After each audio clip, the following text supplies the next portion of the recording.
In the climactic scene of 2004's The SpongeBob SquarePants movie, just as SpongeBob is giving his big ending speech, he suddenly bursts into the song Goofy Goober Rock. It seems pretty silly and random, like the rest of the jokes in the movie, but it's actually not as unrelated as you might think. More than that, the song is the masterpiece of the movie, a song that not only fulfills SpongeBob's character arc, but hammers home the movie's theme in a totally rule-breaking way. And when you understand how, you'll realize a lot of the movie's silly random moments aren't as random as they seem. So let's talk about how they broke the rules and why. This is Unstructured by Plotwell.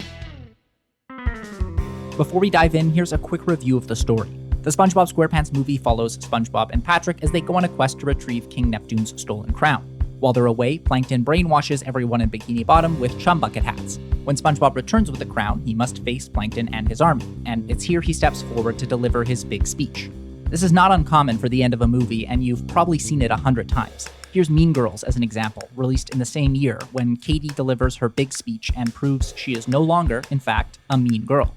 In these speeches, the hero typically talks about what they've learned, and the speech highlights their change. But in SpongeBob, instead of delivering his speech, he bursts into a rock song. This basically throws the rules of story structure out the window. Instead of talking about what he's learned, he sings about being a goofy goober.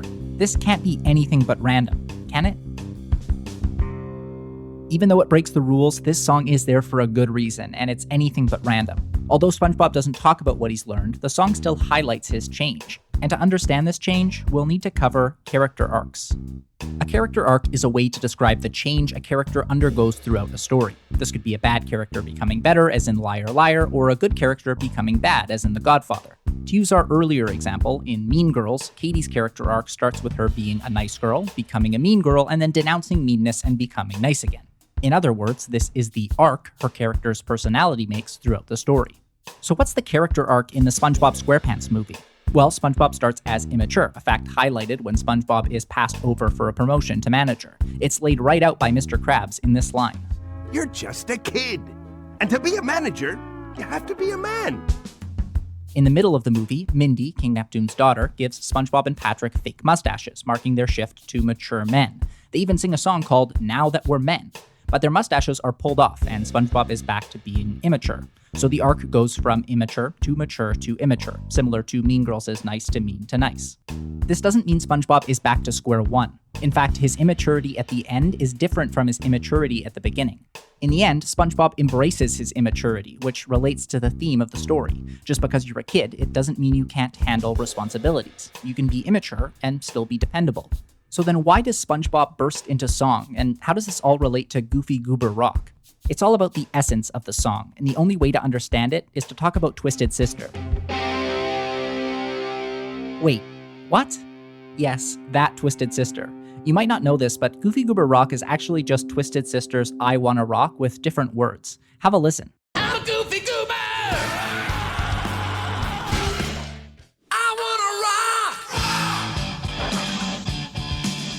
And check out all the similarities between the movie and the original music video, as well as its prequel. There are clear homages to the idea of the song, which is all about the tension between adults and kids. Adults want kids to be more mature, while kids just want to be, well, kids.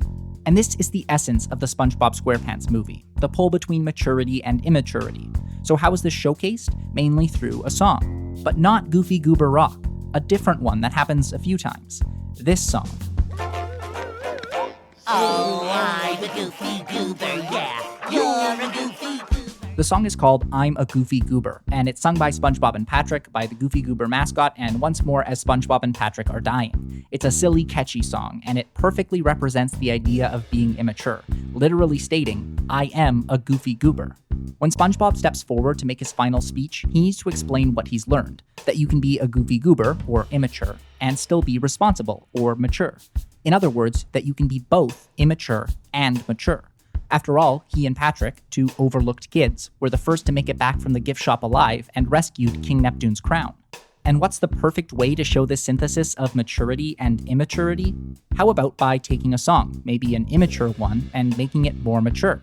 Fusing the immaturity of I'm a Goofy Goober with the maturity of Twisted Sister's hard rock. So what really makes more sense? SpongeBob delivering a speech, or SpongeBob performing Goofy Goober Rock?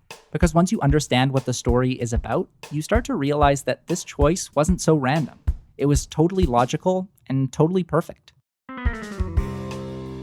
So even though SpongeBob skipped the big speech we'd normally expect, the song still gives us the ending we need.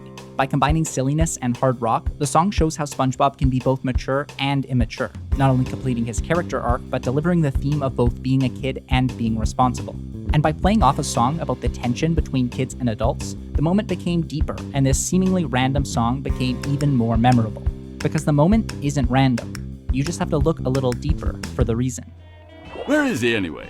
I'm up here.